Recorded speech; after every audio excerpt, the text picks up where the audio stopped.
कई लोग मुझसे पूछते हैं कि आपकी बुक लिस्ट और रिसोर्सेज क्या थे, तो मैं बताना चाहूंगी कि मैं सब्जेक्ट वाइज बताऊं तो हिस्ट्री के लिए मैंने बेसिक एनसीईआरटीज को फॉलो किया क्लास 6 से लेके क्लास 12 तक।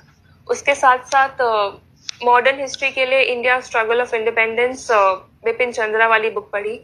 और फिर आर्ट एंड कल्चर के लिए मैंने वो पढ़ी फाइन आर्ट्स एनसीईआरटी क्लास 11।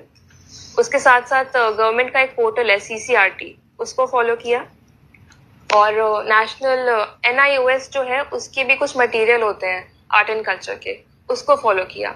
कुछ लोग कहते हैं कि नितिन सिंघानिया एक बहुत मोटी सी बुक है, उसको फॉलो किए बिना सिलेक्शन नहीं हो सकता, बट मैंने वो बुक कभी खरीदी नहीं, कभी देखी भी नहीं।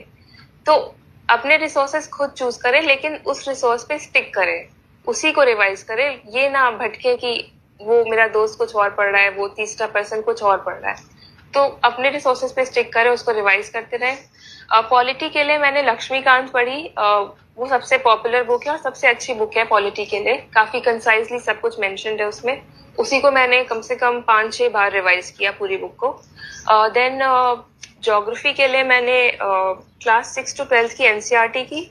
उसके साथ साथ जीसी लियोंग की 1-2 रीडिंग लगाई, बट फिर उसका रिविजन नहीं कर पाई।